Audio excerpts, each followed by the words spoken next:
በሚኖሩን የተወሰኑ ደቂቃዎች የምንማማርበት የትምህርታችን መነሻ የምናደርገው ዲጂታል ቴክኖሎጂ ለክርስቲያናዊ ሕይወት በሚል ርዕሰ ጉዳይ እየተማማርን እንቆያለን። ወይም ደግሞ ባጭሩ ቴክኖሎጂ ለክርስቲያናዊ ሕይወት በሚል ይሆናል። እስኪ ሁላችሁም ቃሉን ለንቃተ ሕሊና እንዲሆን ልባችን ሰብሰብ እንዲል ቃሉን በጋራ እንበለው። ቴክኖሎጂ በሉ እስኪ ለክርስቲያናዊ ሕይወት።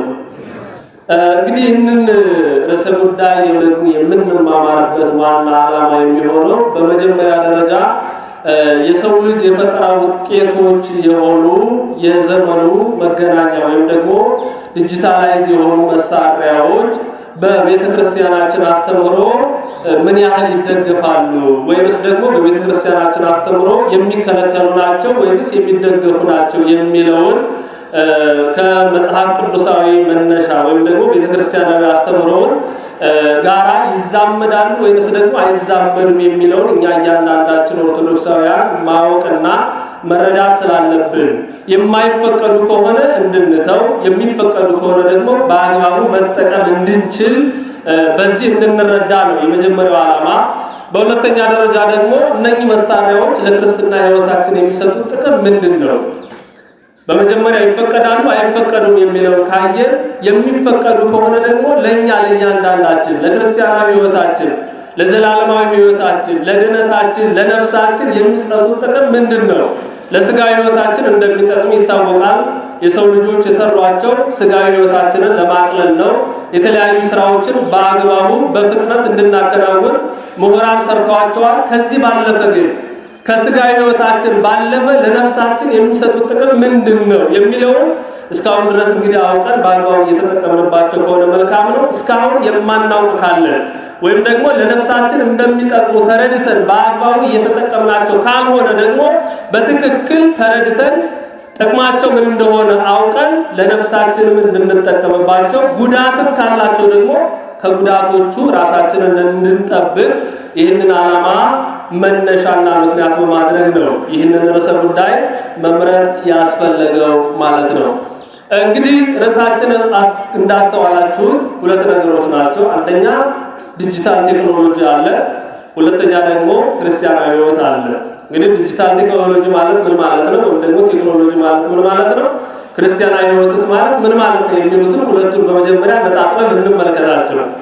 እንግዲህ ለብዙዎቻችሁ ብዙ ጊዜ ነገሮችን በደንብ ካለማስተዋል ካልሆነ ብናስተውላቸው ብንረዳቸው ምናልባት የተለየ ረቂቅ የሆነ ድብቅ ነገር ላይኖረው ይችላል ማለት ነውና ብዙ ጊዜ አሁን ቴክኖሎጂ ሲባል እንሰማለን፣ ግን ምናውቅ ልንኖር እንችላለን። የማናውቅ ደግሞ ቴክኖሎጂ ማለት ምን ማለት ነው የሚለውን መረዳት ያልቻል በቀጥታ ትርጉምንም የማናውቅ ልንኖር ስለምንችል ከቃሉ ትርጉም በመነሳት እያብራራን በተቻለ መጠን እየተነተን ለመረዳት እንሞክራለን። አምላካችን እግዚአብሔር ምስጢሩንና ጥበቡን ይግለጥልን።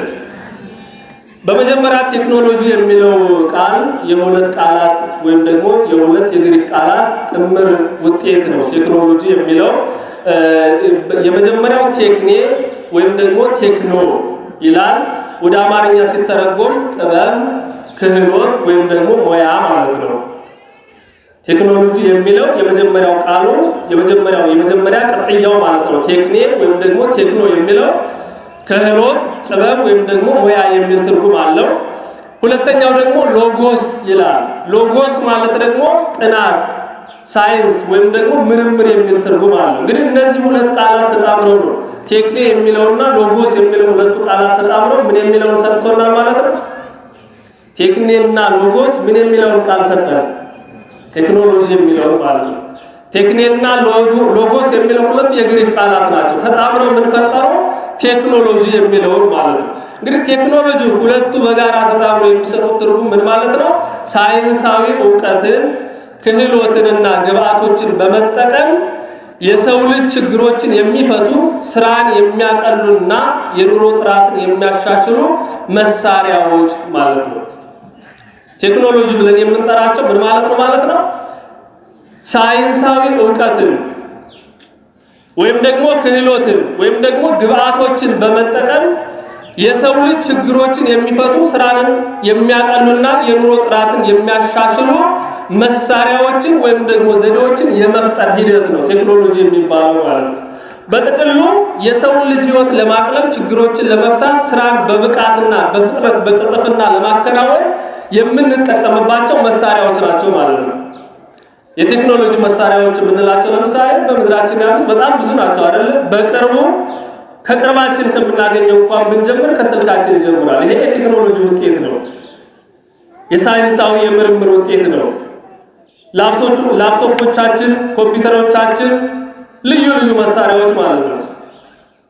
አውሮፕላኑ ብንል፣ መኪናው ብንል፣ የተለያዩ ማሽኖቻችን ብንል እነዚህ ሁሉ በጥቅሉ የዲጂታል ቴክኖሎጂ ውጤቶች ናቸው ማለት ነው። በዋናነት ግን ለኛ በብዛት የሚገኘውና የቅርባችን የሆነው ስማርትፎን ብለን የምንጠራው ወይም ደግሞ የኤሌክትሮኒክስ መሳሪያዎች ስለሆኑ እነርሱን ትኩረት አድርገን ነው የምንማማረው በዚህ ርዕሰ ጉዳይ የምንመለከተው ማለት ነውና ስለዚህ ዲጂታል ቴክኖሎጂ ብለን ስንጠራ ስራችንን በቅልጥፍና ለማከናወን ድሮ በአካል ሂደን እናገኘው የነበረውን ሰው አሁን በቅርብ ሳይኖር በአካል ሳይኖር ብዙ ኪሎ ሜትሮችን ርቆ ያለ አጠገባችን እንዳለ ሆኖ ማውራት የምንችልበት ዘዴ ማለት ነው።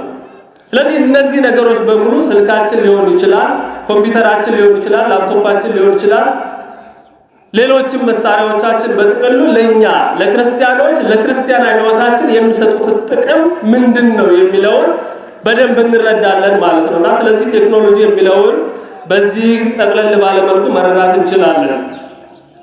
በሁለተኛ ደረጃ ክርስቲያናዊ ህይወት የሚለው ነው። እንግዲህ ቴክኖሎጂ ይሄ ከሆነ ትርጉሙ ክርስቲያናዊ ህይወት ደግሞ ምን ማለት ነው የሚለውን ስንመለከት በመጀመሪያ ክርስቲያናዊ ህይወት ማለት የክርስቶስ ማደሪያ መሆን ማለት ነው። የክርስቶስ ማደሪያ መሆን አንድ ሰው ክርስቲያናዊ ህይወት አለው ተብሎ መነገር የሚችለው የክርስቶስ ማደሪያ መሆን ሲችል ነው። ከእናትና ከአባቱ በስጋ ተወልዶ ከእግዚአብሔር አብ ከእግዚአብሔር ወልድ ከእግዚአብሔር መንፈስ ቅዱስ ደግሞ በመንፈስ ሲወለድ ነው። በ40 እና በ80 ቀን ልጅነትን በጥምቀት አማካኝነት ሲያገኝ ያ ሰው የክርስቶስ ማደሪያ የአብ ማደሪያ የመንፈስ ቅዱስ ማደሪያ ሲሆን ይሄ ክርስቲያናዊ ህይወት አለው ይባላል። አንድ ሰው ክርስቲያናዊ ህይወት አለው መባል የሚችለው ወይም ደግሞ አለው የሚባለው ከእግዚአብሔር ሲወለድ ነው። ተጠምቆ የክርስቶስን ስጋና ደም ተቀብሎ የክርስቶስ አካል መሆን ሲችል ነው። የክርስቶስ አካል መሆን ያልቻለ ስጋውን ያልበላ ደሙን ያልጠጣ ከዛም በኋላ ደግሞ በኃጢአት ቢወድቅ እንኳን ሰውነቱን በንስሐ እያጸዳ እያነጻ ተመልሶ የክርስቶስ ማደሪያ እያደረገ አካሉን ማስቀጠል የማይችል ሰው የክርስቶስ አካል አይባልም፣ ክርስቲያንም አይባልም፣ ክርስቲያናዊ ህይወትም አለው አይባልም ማለት ነው። ስለዚህ ክርስቲያናዊ ህይወት ብለን ስንጠራ በመጀመሪያ የእግዚአብሔር ማደሪያ መሆን የቻለ ማለት ነው። ለዛ ነው ጌታችን መድኃኒታችን ኢየሱስ ክርስቶስ በዮሐንስ ወንጌል ምዕራፍ 14 ቁጥር 23 ላይ ሲናገር የሚወደኝ ቢኖር ቃሌን ይጠብቃል፣ አባቴም ይወደዋል፣ ወደ እርሱም እንመጣለን፣ በእርሱም ዘንድ ማደሪያ እናደርጋለን ይላል። አሁን እግዚአብሔርን የሚወድ ሰው ክርስቶስን የሚወድ ሰው ክርስቶስ የሚለውን ይተገብራል። ክርስቶስ የሚለው ደግሞ ምንድነው ካል ጾሙ ይላል፣ ጸልዩ ይላል፣ ስገዱ ይላል፣ ስጋዬንና ደሜን ተቀበሉ ይላል። ይህንን ማድረግ የቻለን ሰው እግዚአብሔር አብ ያድርበታል፣ እግዚአብሔር ወልድም ያድርበታል፣ እግዚአብሔር መንፈስ ቅዱስም ያድርበታል ማለት ነው። የእግዚአብሔርን ቃል የሚጠብቅ እግዚአብሔር የሚወደውን ያደርጋል። እግዚአብሔር የሚወደውን የሚያደርግ ሰው ደግሞ የእግዚአብሔር ማደሪያ መሆን ይችላል ማለት ነው። እግዚአብሔር ሲያድርበት ደግሞ ይህ ሰው ክርስቲያናዊ ህይወት አለው ተብሎ ይነገራል ማለት ነው። ስለዚህ ክርስቲያናዊ ህይወት ብለን ስንጠራ ይህንን የሚያመለክት ነው። ከዛም ባሻገር ደግሞ ክርስቶሳዊ ህይወት ማለት ነው። አንድ ሰው ክርስቲያናዊ ህይወት አለው የሚባለው ክርስቶሳዊ ህይወት ሲኖረው ነው። ክርስቶስ ደግሞ እንደሚታወቀው እኔን ምሰሉ ብሎ ተናግሯል። ክርስቶስ ደግሞ እኔን ምሰሉ ባለ መሰረት ቅዱሳን ሐዋርያት ክርስቶስን መስለዋል። ሐዋርያው ቅዱስ ጳውሎስም እኔ ክርስቶስን እንደምመስል እናንተም እኔን ምሰሉ ብሏል። ክርስቶስ ምንድነው እኔን ምሰሉ ያለው? በምንድነው የምንመስለው? ቅዱስ ጳውሎስ ክርስቶስን በምንድነው የመሰለው ካል በስራ ነው። እኛ ክርስቶስን መሆን አንችልም፣ ክርስቶስን ግን መምሰል እንችላለን። ምን ማለት ነው? ክርስቶስ ዓለምን ንቆታል ወይም ደግሞ ዓለም ጌታችን ኢየሱስ ክርስቶስ ዓለም ላይ ካለው ወይም ደግሞ በዓለም ካለው ርኩሰት ኃጢአት በሙሉ የነጻ ነው። እኔ ዓለምን አሸንፌዋለሁ ድል ነስቼዋለሁ እናንተም ድል ንሱ ባለው መሰረት ክርስቶስ የናቀውን ዓለም ንቆ መኖር ማለት ነው። ክርስቶስን መምሰል ማለት ክርስቶስ ኃጢአት የለበትም። ክርስቶስ ምንም አይነት የሰው ልጆች የሚሰሩት በደል የለበትም። ንጹሕ ባህሪ አምላክ ነው። ስለዚህ በዓለም ያለውን ስርቆቱን፣ ዝሙቱን፣ መገዳደሉን፣ ልዩ ልዩ ክፋቶችን በሙሉ ማስወገድ ማለት ነው። ስለዚህ ይሄ ሲሆን እንዲህ አይነት ህይወት ያለው ክርስቲያን ክርስቶስን መስሏል ይባላል። ክርስቶስን ከመሰለ ደግሞ ክርስቶስ ከሚኖርበት ዘላለማዊ ከሆነ ከመንግስተ ሰማያት መግባት ይችላል ማለት። ስለዚህ ዲጂታል ቴክኖሎጂ ለክርስቲያናዊ ህይወት ብለን ስንናገር ክርስቶስን መስለን ለምንኖረው ሰዎች፣ እንደ ክርስቶስ ሆነን ለምንኖረው ሰዎች፣ ክርስቶስ ላደረብን የክርስቶስ ማደሪያ ለሆነው ለክርስቲያኖች የሚሰጠው ጥቅም ምንድነው? ወይንም ደግሞ የሚኖረው ጉዳት ያለው እንቅፋት ደግሞ ለክርስትና ህይወታችን ያለው መጥፎነት ጎጅነት ምንድነው የሚለው የሚያመለክት ነው ማለት ነው። ለዚህ ቴክኖሎጂ የሚለው ትርጉም ካየ ክርስቲያናዊ ህይወት የሚለውን ካየ ዲጂታል ቴክኖሎጂ ለክርስቲያናዊ ህይወት የሚለው ራሱ የሚያመለክተው ምንድነው? ለኛ ለእያንዳንዳችን ለክርስቲያኖች ዲጂታል ቴክኖሎጂን መጠቀም ያለው ጥቅም ምንድነው? አለመጠቀም ወይም ደግሞ ሊኖረው የሚችለው መጥፎ አጠቃቀም የሚያመጣው ጉዳትስ ምንድነው የሚለውን የሚያመለክት ነው ማለት ነው። ይሄ ርዕሰ ጉዳይ እንግዲህ በመጀመሪያ ስንመለከት የጥበብ መገኛው እግዚአብሔር ነው። በዓለማችን ያሉ እግዚአብሔርን የሚያምኑ ይሁኑ እግዚአብሔርን የማያምኑ ሰዎች ያላቸው ጥበብ ተመራምረው ያገኙት ማናቸውም ግኝት መገኛው ማን ነው ካል እግዚአብሔር ነው። እግዚአብሔር ነው። እግዚአብሔር ለኃጢአተኞችም ለንጹሃንም ለሚያምኑትም ለማያምኑትም ጥበብን ይገልጻል። መልካም የሆነ ጥበብ በሙሉ ከእግዚአብሔር ነው። መጥፎ የሆነ ጥበብ ሁሉ ደግሞ ከሰይጣን ነው። እግዚአብሔር በሚያምኑት ላይም አድሮ ለሰው ልጆችን የሚጠቅም ለሰው ልጆች ጠቃሚ የሆነ ጥበብን ይገልጻል።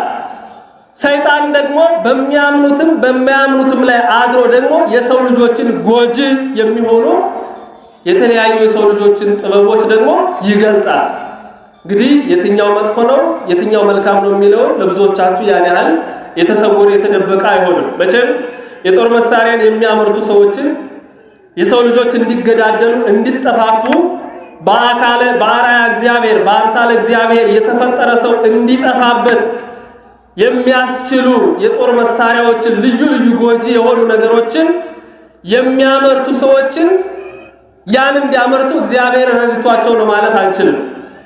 በአንጻሩ ደግሞ የሰው ልጆችን የሚጠቅሙ የሰው ልጆችን ወደ እግዚአብሔር እንዲቀርቡ የሚያደርጉ የሰው ልጆችን ድካም የሚቀንሱ ስጋዊ ህይወትን ማቅለል የሚችሉ ልዩ ልዩ የምርምር ውጤቶችን የሚሰጡ ሰዎችን ደግሞ ሰይጣን ገልጦላቸው ነው ማለት አንችልም። ስለዚህ ሰይጣናዊ ጥበብ አለ፣ መልካም የሆነ ከእግዚአብሔር የሚገኝ ደግሞ ጥበብ አለ ማለት ነው። ስለዚህ በዚህ ስንነጋገር መልካም የሆነው ጥበብ ሁሉ የሚገኘው ከማን ነው ካል ከእግዚአብሔር ነው። በመጀመሪያ ግን የጥበብ ሁሉ መጀመሪያው ማን ነው ካል ማን ነው? የጥበብ መጀመሪያ ማን ነው? እግዚአብሔርን መፍራት ነው። በመጀመሪያ ሰው ጥበብን ሊያገኝ የሚችለው እግዚአብሔርን ሲፈራ ነው።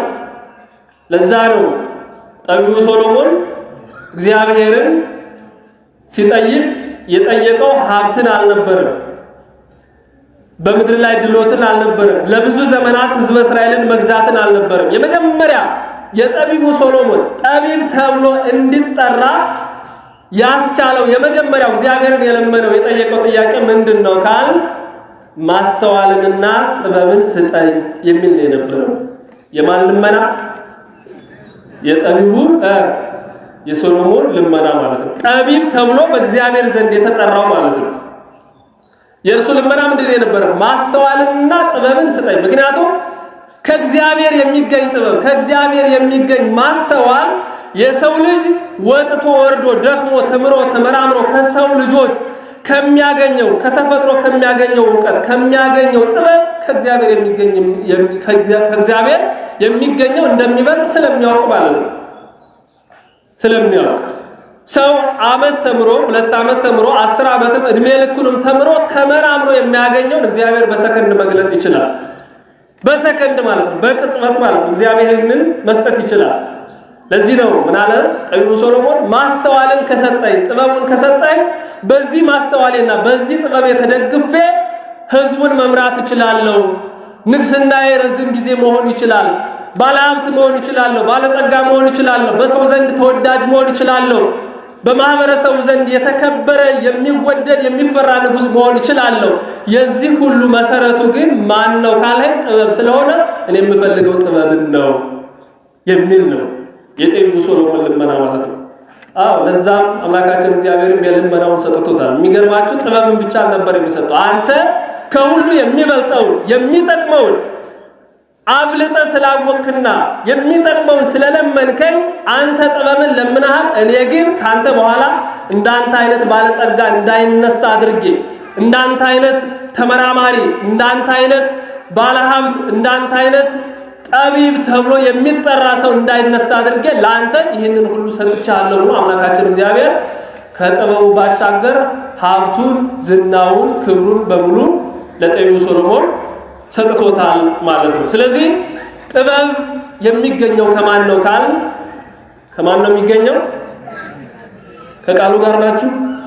ጥበብ የሚገኘው ከማን ነው? ከእግዚአብሔር ነው። የጥበብ ሁሉ መጀመሪያ ደግሞ ማን ነው? እግዚአብሔርን መፍራት ነው ማለት ነው። ስለዚህ ዲጂታል ቴክኖሎጂ ብለን ስንናገር እግዚአብሔር ለሰው ልጆች በሰጣቸው ጥበብ በሰጣቸው ዕውቀት ተመራምረው የሰሯቸው ልዩ ልዩ መሳሪያዎች ለክርስትና ሕይወታችን የሚሰጡት ጥቅም ምንድነው የሚለውን የሚያመለክት ነው ማለት ነው። በመጀመሪያ ደረጃ ቴክኖሎጂ ለክርስትና ሕይወታችን ለምን ይጠቅማል? እስኪ ልጠይቃችሁ፣ ይጠቅማል አይጠቅምም? ቴክኖሎጂ ይጠቅማል አይጠቅምም? ይጠቅማል አይጠቅምም? ይጠቅማል አይደለ? የማይጠቅምም አለ የሚጠቅምም አለ። ግን ይጠቅማል የሚለውን እንውሰድ፣ የማይጠቅሙትን ትተን የሚጠቅሙትን ማለት ነው። እንደው በቀላሉ ብንወስድ ስልካችን ለምን ይጠቅማል? ኮምፒውተራችን ለምን ይጠቅመናል? ለነፍሳችን ማለት ነው። ላፕቶፓችን ለምን ይጠቅመናል? ለምን ይጠቅማል? በመጀመሪያ ደረጃ ለወንጌል መስፋፋት ጠቃሚ ነው ዲጂታል ቴክኖሎጂ ማለት ነው። እንደምታውቁት በድሮ ዘመን ወይም ደግሞ ከዛሬ 2000 ዓመት በፊት ቅዱሳን ሐዋርያት አባቶቻችን ዓለምን ያስተምሩ የነበሩት ተንቀሳቅሰው ነው። ብዙ ኪሎ ሜትሮችን አካለው ብዙ ቦታዎችን በበረሃ አቋርጠው ሄደው በብዙ ሽፍቶች ተደብድበው በብዙ መከራ አልፈው ነው ቅዱሳን ሐዋርያት ሲያስተምሩ የነበረው በብዙ መከራ ማለት ነው። ያም ሆኖ እነሱ ዓለምን ዳር እስከ ዳር አልደረሱበትም። ከነሱ በኋላ የተነሱ አባቶቻችን በእነርሱ ግር የተተኩ ልዩ ልዩ ምሁራን ናቸው ዓለምን እያስተማሩ ዛሬ በክርስትና ሕይወት እንድንኖር ወይም ደግሞ ክርስትና በዓለም እንዲስፋፋ ያደረጉት እንጂ በመጀመሪያ ዓለምን ሙሉ በሙሉ አላደረሱም ነበር። ዛሬ ግን ዓለምን ዳር እስከ ዳር በወንጌል ማጥለቅለቅ ይቻላል አይቻልም? ይቻላል አይቻልም? ይቻላል። ሰው ከቤቱ ቁጭ ብሎ በስልኩ ብቻ በዓለም የሚካሄደውን ማንኛውንም መንፈሳዊ የሆነውን ማንኛውንም በየትኛው ማውደ ምሕረት የሚሰጠውን ኦርቶዶክሳዊ ትምህርት መስማት ይችላል። በላይቭ መስማት ይችላል። ማዳመጥ መማር ይችላል። ተቀርጾ የተለቀቀውን መስማት ይችላል። በፌስቡክ የተጻፉ ኦርቶዶክሳዊ ትምህርቶችን አንብቦ መማር ይችላል። በዩቲዩብ የተለቀቁ በቴሌግራም የተለቀቁ በልዩ ልዩ ማህበራዊ ሚዲያዎች የሚለቀቁ ኦርቶዶክሳዊ ትምህርቶችን ሰው ተምሮ ክርስትና ሕይወቱን ማጽናት ይችላል።